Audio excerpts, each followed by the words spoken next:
So yesterday we talked about Elon Musk going to war with the Anti-Defamation League.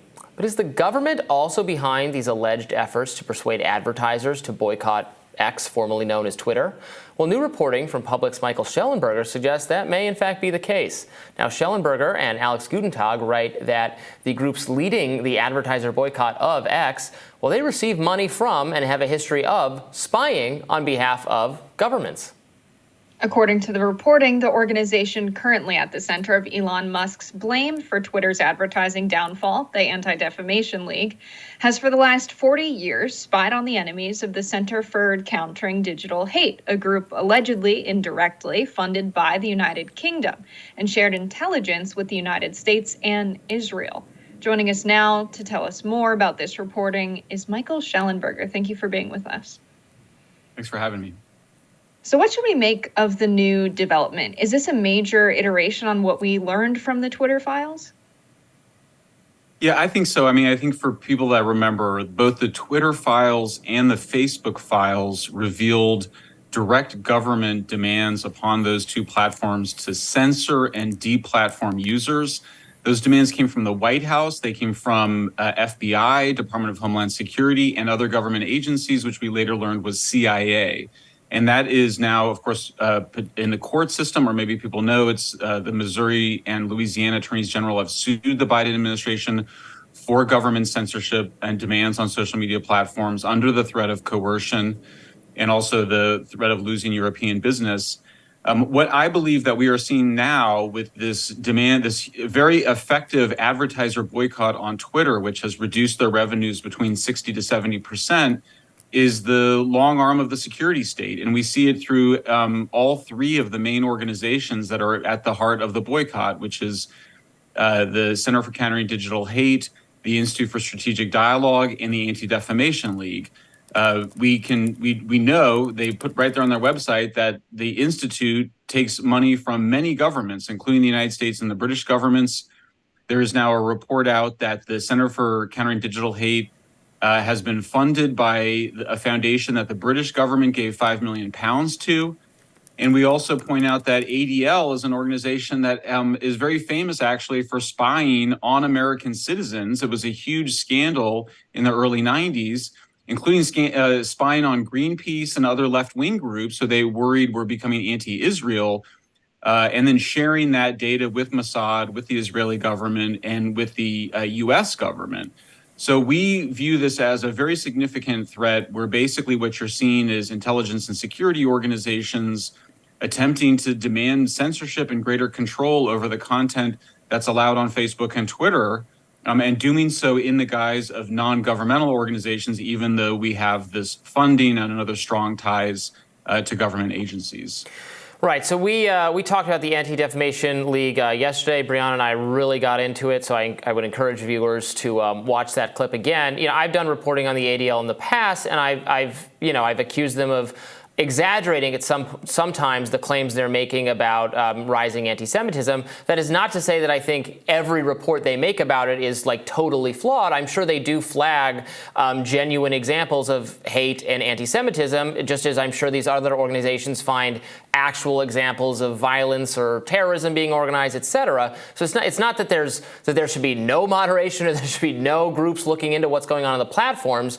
But as my reporting has shown, as your reporting has shown, Michael, a lot of these organizations, which do indirectly get government funding, have a tendency to go too far and to start flagging content that is legitimate or within the realm of legitimate speech as extremism, as misinformation. The Center for Countering Digital Hate, included claims about lab leak origin as something that's racist and conspiratorial. And if you're advertising on a website that includes those claims, they're encouraging you not to do that. So it's that kind of thing. And don't we have a right to know, to the extent to which our government, which is bound, unlike these platforms, which can do whatever they want at the end of the day, our government is bound to follow the First Amendment. And if they're funding our own censorship, that is a public policy question. Yeah, and I think it needs to be investigated. Just to be very clear about this, we cannot have intelligence agencies, whether it's Mossad or CIA or FBI or DHS or anybody else, funding or directing nonprofits to demand censorship. That is unconstitutional. Any whiff of that must be investigated. It must be defunded. It must be exposed. These are all groups that have refused to give interviews to any independent journalist in anything other than some sort of puff piece setting, and including to us repeatedly, even though they have actually spread misinformation about myself. They also have labeled every criticism of George Soros and the World Economic Forum as anti-Semitic.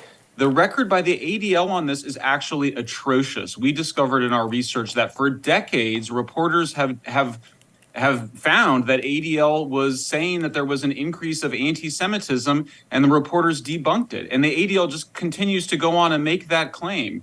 That same playbook has now been picked up by CCDH and ISD. And as you noted, it's not just on anti-Semitism, it's on the whole range of issues that are basically about promoting the agenda of a particular political party in the United States, or political agendas in terms of, Ukraine war, COVID, all sorts of other things that are supposed to be hashed out by the public.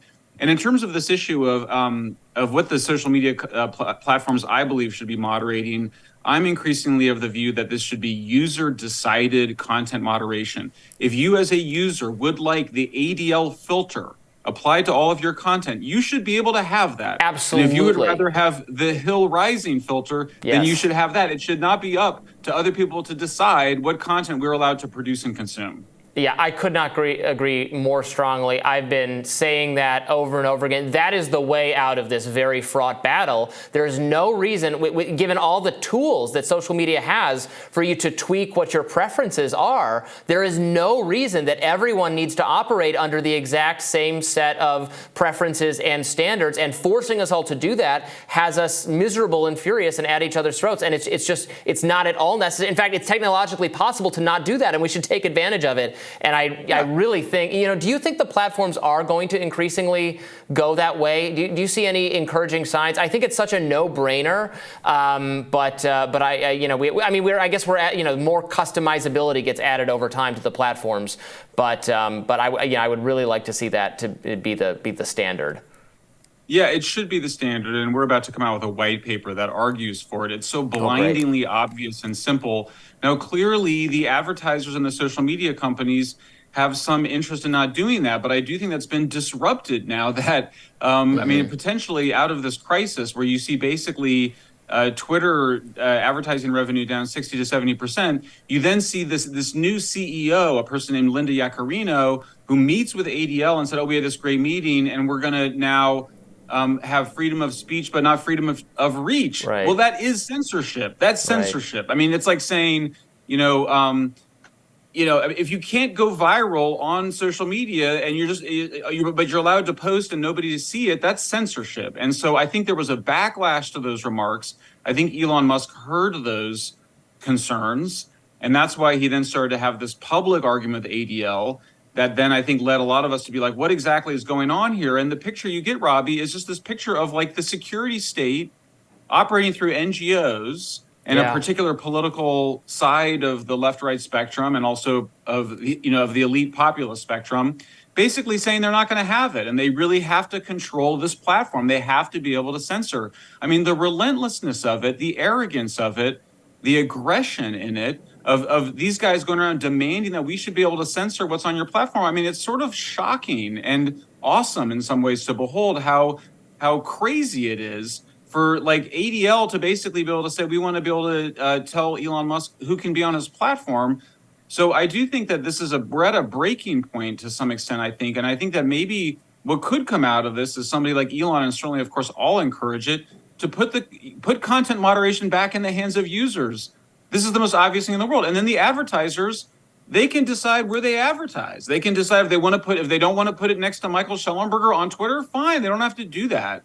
And I think that's probably the rub, is that there's some conflict between the people that go viral and the people that the advertisers want to be near. But the solution to that is already written in our Constitution. It's freedom of expression, not government or corporate government control. Yeah, I think there's some conflict, although it seems to be more the case. Look, and if the advertisers decide we don't want to be next to this content, at the end of the day, fine. There's nothing that can be done about that. It looks to me like more, and I'm sure that happens sometimes, that more often the case, it's that an advertiser doesn't really know what the content is, but the ADL and other organizations send them letters and emails and pester them, the way that we've seen with all these nonprofits, saying, did you know your content is running alongside racist, conspiratorial misinformation and Russian propaganda and anti-Semitism and all that? And they say, oh, gee, it is? Okay, we're not going to do that. Like, it's not, it's the failure is on the part of these nonprofit watchdog organizations that are government funded that are up to no good. And the advertisers they fear, they don't want controversy, or they want only controversy within a narrow window. Yeah, I think that's exactly right. I want to jump in here. What do you think it's going to take for us to get to the point where we arrive at a better solution for this balance between, advertisers being on a platform, what content is moderated? I met some interesting people from the foreign policy establishment in my time as a graduate student at Brown, and we had some folks who were critical of their view, thank God. But when we brought up censorship online, the response was, yeah, the U.S. government has been doing this for so long. Of course, it's a national security concern, which is what they always say when they're regulating what is online. Yeah. But the response was like, of course they do this. And I think the general public is, how 1984, how dystopic is it for them to regulate everything that we have online? Of course, there's a balance of misinformation and hate, but I think a lot of people would not like for the regulator to just be the government secretly operating behind closed doors here. So do you see a Supreme Court case coming about? Because it seems that the damage here is in the realm of commerce. It's about advertisers on Twitter. I could see this being a lawsuit and then it going to the Supreme Court. Do you think it's going to have to escalate for that level for us to get the change in regulation that maybe we want? Yes, I do. I think Congress could still act, but it may take the Supreme Court issuing some ruling. But of course, there's a problem then, which is the Supreme Court doesn't legislate. So the Supreme Court can say, you can't do this, or it could kind of give some broad instruction. But ultimately, we, the people, need to affirm what we're going to do. And it's just, I think it's as straightforward as we're saying. If you want Section 230, then you have to let the users of your platform, Section 230 liability protections, which allow for Facebook and Twitter to exist. If you're going to accept those protections, then the users have to be able to decide for themselves what their content moderation is going to be on everything that isn't already illegal, right? So, all of the bad stuff, whatever. I think the second thing you pointed out, though, that's super important, which is that there's this sense in which that like before there was just a few gatekeepers, there was just like the New York Times, Washington Post, AP, some TV stations, and like there's a certain class of people, and I think arguably the military and security state, which felt like they had control of that situation. And then you get the internet and all these different voices, and oh my gosh, suddenly we can't control the conversation anymore. And so there's a part of this is just a kind of elite panic to moving towards this new internet reality that they shouldn't be able to control. But I think what we saw with the Twitter files is how close they came, because they basically just had Twitter and Facebook and a few other social media platforms as their gatekeepers. But I think that really the whole issue has broken up in a really big way now, both because of Elon Musk's purchase of Twitter, but also because of the Missouri lawsuit against the Biden administration and the really overt, aggressive kinds of censorship we've seen. So my very strong hope is that I think we are up for some significant change. I don't think this is a static space at all. And I think having continued conversations and reporting like the kinds that you guys do and that we do here are really essential to that, because ultimately I do think we need the American public to demand this of Congress, to make clear, hey, if you're going to get this amazing privilege to have the network effects of social media through liability protections, then it's just got to be up to the citizens and the users of these platforms to decide what content they're going to moderate, not up to big government or big corporations. Yeah. I hear you. I'm really worried that with the current makeup of our legislators, the Democrats in particular, if they put Section 230 under the knife. They're going to gut it in order to make the platforms more liable for misinformation, the exact kind of speech we're trying to protect. But it is a very it's a very interesting area of regulation and legislation potentially. Thank you so much for joining us, Michael. Love your new background. Looks like you set up some very impressive looking shelving behind you. Hopefully they'll be filled soon. Thanks for having me, Robbie. Thank you.